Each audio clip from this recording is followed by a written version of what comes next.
start it off? First off, give Rice some credit. Thought they played awful well, and he's got a really good team. He's had some good wins, and he hung around.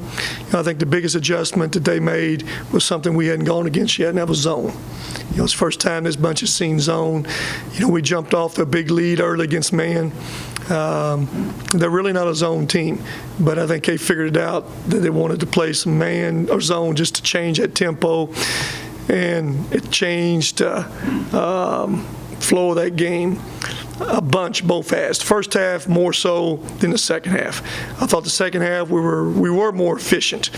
They played zone 20 minutes second half.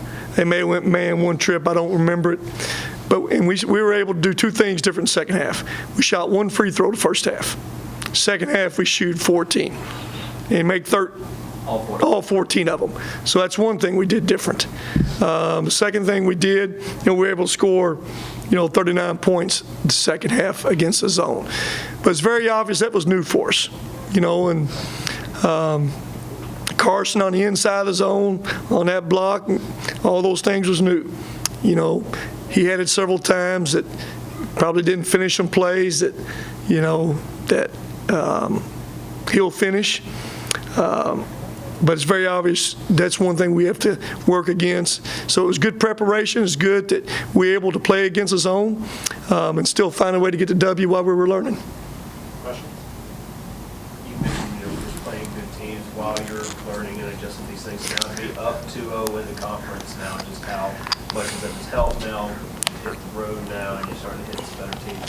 Hey, Elliot, let me tell you, college basketball, nowadays, anytime you win, it don't have to be pretty. A W is a W. And in our situation, it's for sure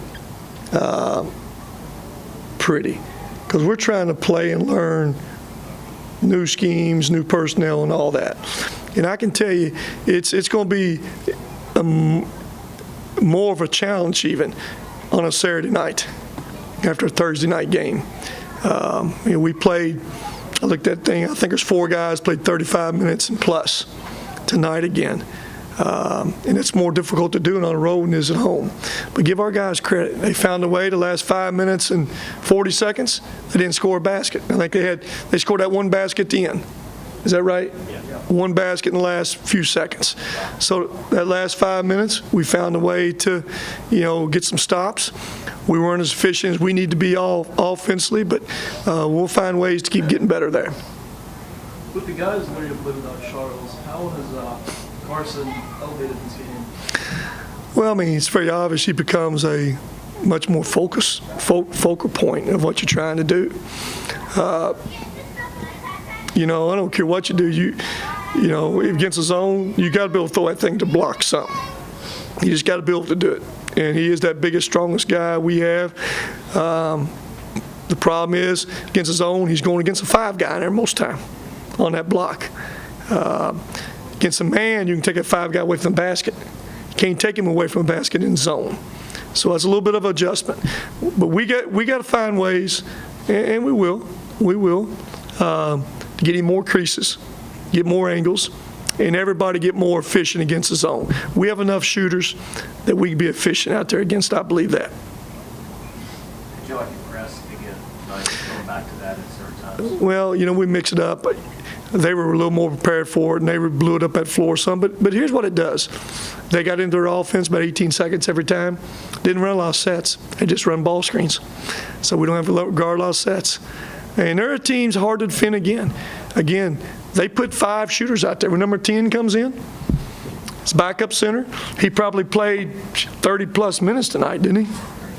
He plays 35 minutes. When he comes in, he gives them their 5th guy on the floor that can shoot the basketball. He had 20-plus threes coming in. It's not easy to defend. You choose your poison, man. I'd love to play more zone, especially, at second game on a Saturday night in that series. Try to get a little bit of rest. Those guys weren't easy to zone. Choose your poison. We choose to kind of play man and try to help take away that 3. And, for the most part, they go 8 for 29 from the 3-point line, which is below their average. but they're not an easy team to defend. How much does it help having Cameron, hit the threes lately in these past 2 games and everybody else out there being affected by it? We need Cam every night to make them. Our margin is, you know what it is. We need those guys who are playing those minutes to do what they do best. Cam Justice can make shots, and Jarrett can make shots, and I thought the zone, it's very obvious, slow Tavion down, and Rawls will be good at zone because he can jump up and make that shot deep. He'll have a feel. He'll get better at it.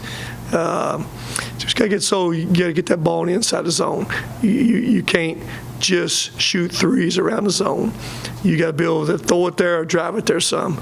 But again, I'll say this: we scored 39 points second half against the zone. And got that free throw line several times. So those are pluses. Those are stats that were much better than the first half. So we're better the second half than we were the first half.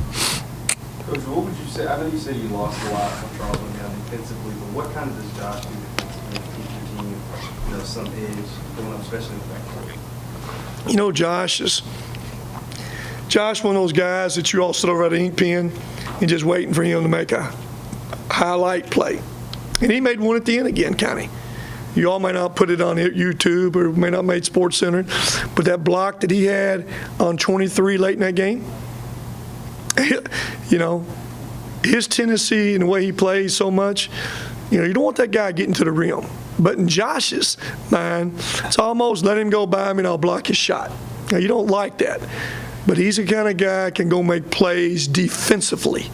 That's where he makes plays. And we all know in transition, he can be very explosive in transition. We got to continue to move him around in zones. We got to move him around, find gaps, and find areas that defenses guard him and take advantage of who he is. Naturally, and he can, and we will some. But defensively, you put him on some presses in front of things.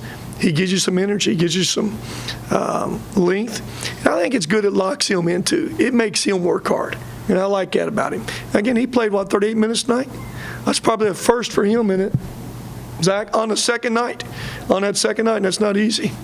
One more question. When I see Zach stand up, that means he's ready to go home. Dinner's waiting on him, so that means one more question. What do you think about your team's overall ball movement? Well, it was different tonight. We had to do it against zone. So that was adjustment. First time this team has played against zone. You're saying what? Well, it's a new team. And since we have a new team, no one has zoned us. We've seen 0 possessions of zone, basically, at this point. That area we have to get better at, and we will. When we can't get out and, it's very obvious, we want to score in transition. We want to run. We want to be able to create chaos in transition as much as we can. But when we don't have it, you got to be able to shift gears against the zone. And you got to be able to find gaps as passers and as cutters. And you got to know who those shooters are and who they're not. And you got to get that ball inside out on that pass or that dribble. Is that it, guys?